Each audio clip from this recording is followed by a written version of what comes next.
Hello students, मैं काव्य संकलन के कवियों का जो आपको जीवन परिचय लाई हूँ। और देखिए, सबसे पहले हमारे जो कवि हैं भारतेंदु हरिश्चंद्र जी हैं। इन्होंने प्रेम माधुरी और यमुना छवि नामक पाठ लिखा है।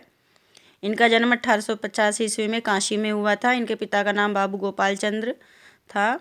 और इनकी जो शिक्षा है वो स्वाध्याय से हिंदी, संस्कृत, अंग्रेजी, बांग्ला भाषा का ज्ञान प्राप्त किया था।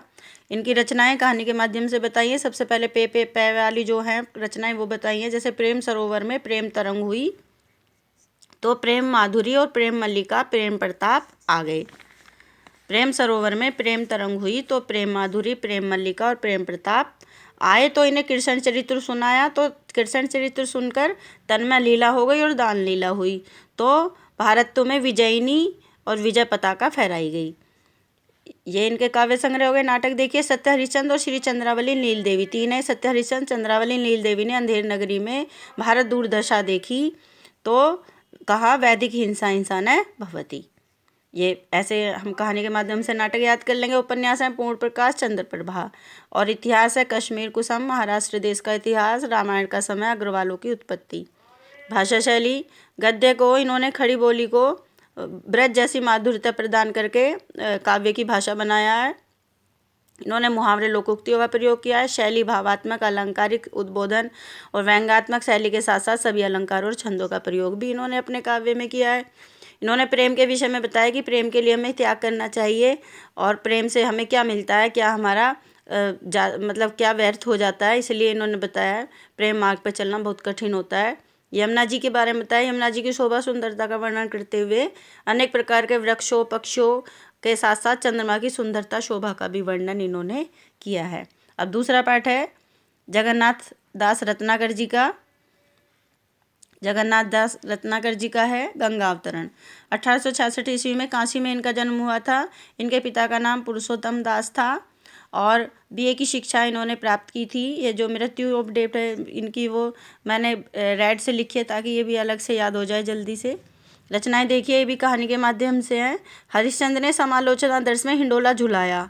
हरिश्चंद्र ने समालोचना दर्श में हिंडोला झुलाया तो गंगा लहरी, विष्णु लहरी, श्रृंगार लहरी आ गई और इनके आने से गंगावतरण हो गया और गंगावतरण हुआ तो उद्धव शतक लग गया। इस तरह इनकी ये रचनाएं होगी। संपादन देखिए, सुधाकर, कविकुल, कंठाभरण, दीप प्रकाश, हमीरहट, रस विनोद, बिहारी रत्नाकर, सुंदर श्रृंगार। ये इनकी रचनाएं इन्होंने अपनी रचनाओं में रोला, छपैया, दोहा, कवि, सवैया का प्रयोग किया है। छंदों का और अलंकार में रूपक, उत्प्रेक्षा, उपमा, यमक, प्रतीप, अनुप्रास, सलेस अलंकारों का प्रयोग किया है। भाषा ब्रज भाषा के साथ साथ बनारसी भाषा है और मुहावरे, लोकोक्तियों का प्रयोग किया है। शैली में चित्रात्मक, अलंकारिक, चमत्कृत शैली का प्रयोग किया है। पाठ में इन्होंने गंगा जी का पृथ्वी पर आने का कारण बताया कि सागर के पुत्रों का पाप नष्ट करने के लिए वो आई, लेकिन बड़े रौद्र रूप में आई थी। लेकिन हिमालय पर्वत पे आके शिव को देख करके उनका रौद्र रूप शांत हो जाता है, उनका क्रोध शांत हो जाता है। अब देखिए, थर्ड लेसन अयोध्या सिंह उपाध्याय हरिओत जी का। इन्होंने पवन दूतिका नामक लेसन लिखा। 1865 ईस्वी में इनका जन्म उत्तर प्रदेश के निजामाबाद में हुआ था। इनकी माता पिता का नाम भोला सिंह और माता का नाम रुक्मणी देवी था। स्वाध्याय से ही इन्होंने हिंदी, अंग्रेजी, फारसी, बांग्ला संस्कृत भाषा का अध्ययन किया था। रचनाएं हैं इनकी प्रिय प्रवास से विदेही वनवास व परिजात हुआ।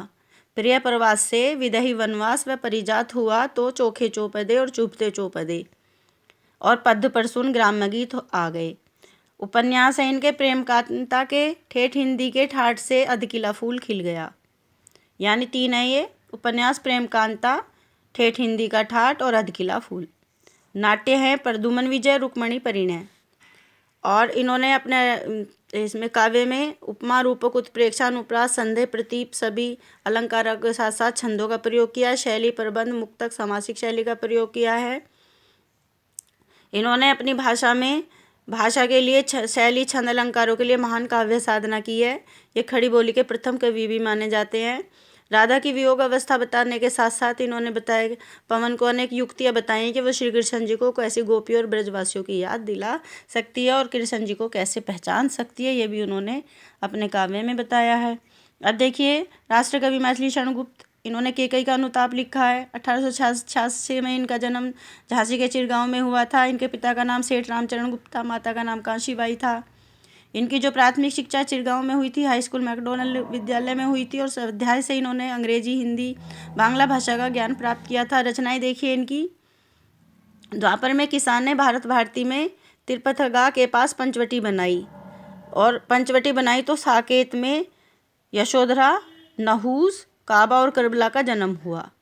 ये इस तरह से इनकी रचनाएं हो गई हैं। इन्होंने पद रूपक लिखे हैं तिलोत्तमा, अनद और चंद्रहास।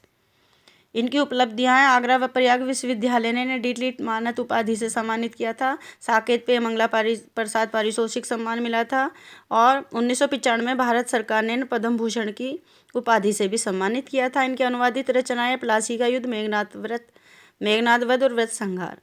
इस तरह देखिए, खड़ी बोली को माधुर्य भाव इन्होंने प्रदान किया था। मुहावरे, लोकोक्तियों का प्रयोग किया है, और खड़ी बोली को काव्य की भाषा का स्थान प्रदान किया है। शैली है मुक्तक, गीति, नाट्य और पत्रावली शैली। इन्होंने अपने पाठ में केकई के चरित्र को विशेष रूप प्रदान किया है। केकई को अब तक सब बुरी चरित्र के देखते थे, लेकिन केकई को एक संवेदनशील स्थान प्रदान हुआ है। उस केकई के चरित्र के साथ साथ राम और भरत का भी चरित्र का चित्रण बड़ी अच्छी प्रकार से किया है। जयशंकर प्रसाद और सुमित्रा नंदन पंत का जो ये चार्ट है, ये मैंने जो 10th क्लास है उसमें इनका वो डाल दिया है, क्योंकि ये 10th क्लास में भी है और इंटर में। तो प्लीज़ उस वीडियो को 10th क्लास की वीडियो को सर्च करके देख लीजिएगा। महादेव वर्मा का भी वीडियो मैंने अलग डाली हुई है। अब देखिए, लास्ट लेसन है सच्चिदानंद हीरानंद वात्स्यायन अज्ञे का। इन्होंने पाठ लिखा मैंने आहुति बनकर देखा और हिरोशिमा। इनका जन्म 1911 ईस्वी में कुशीनगर, देवरिया, उत्तर प्रदेश में हुआ था। इनके पिता का नाम पंडित हीरानंद शास्त्री था। इनकी शिक्षा पंजाब से मैट्रिक, मद्रास से इंटर और लोहार से बीएससी की और एमए की परीक्षा इन्होंने पास की थी। इनकी रचनाएं हैं, कहानी है अमर वल्लरी ने विफत गंगा से जयदोल व कोठरी की बात बताई तो तेरे प्रतिरूप व परंपरा के विषय में शरणार्थी ने भी सुन लिया। उपन्यास हैं शेखर एक जीवनी, 2 भाग, नदी के दीप, अपने अपने अजनबी। ये 3 उपन्यास हैं। निबंध संग्रह सब रंग और कुछ राग, आत्मनेपद और लिखी कागज कोरे, ये इनके निबंध हैं। नाटक है उत्तर प्रियदर्शी, और यात्रा वृत्तांत है अरे यावर याद रहेगा, एक बूंद सहसा उछली, ये इनके यात्रा वृत्तांत हो गए हैं। डायरी है भवंती, अंतरा, शाश्वती। आलोचना हिंदी साहित्य एवं आधुनिक परिदृश्य और त्रिशंकु। और काव्यकृति हैं इनकी, अंग्रेजी काव्यकृति भी हैं, present days and other PM's. काव्य है इनका सदनीरा, और निबंध है केंद्र और परिधि। संस्मरण है इसका इनके स्मृति लेखा। छंदों का इन्होंने प्रयोग किया है, गीतिका, बरवै, हरिगीतिका, मालिनी, शिखरणी। और इनकी जो भाषा है, भाषा में इन्होंने संस्कृत के तत्सम शब्दों का प्रयोग किया है, ग्राम्य देशज शब्दों का भी प्रयोग किया है, बोलचाल की व्यवहारिक भाषा का भी प्रयोग किया है, प्रतिब और विंबों का भी प्रयोग इन्होंने किया है। इन्होंने उत्प्रेक्षा, मानवीकरण, रूपक, उपमा, मानवीकरण, अलंकारों का भी प्रयोग अपने काव्य में किया है। इस पाठ में इन्होंने बताया कि जीवन संग्राम रूपी यज्ञ में अपने जीवन को आहूत करने में हमें पीछे नहीं हटना चाहिए, कठिनाइयों से घबराना नहीं चाहिए। और जब हिरोशिमा और नागासाकी नगर पर बम वर्षा हुई थी तो उसके कुप्रभावों का भी वर्णन इन्होंने अपने पाठ में किया। अब हम इनकी उपलब्धि देखते हैं। इनको अंतर्राष्ट्रीय पुरस्कार गोल्डन रीथ मिला था। दूसरा पुरस्कार इन्हें साहित्य अकादमी पुरस्कार मिला, और 3rd पुरस्कार इन्हें ज्ञानपीठ पुरस्कार से भी सम्मानित किया गया है।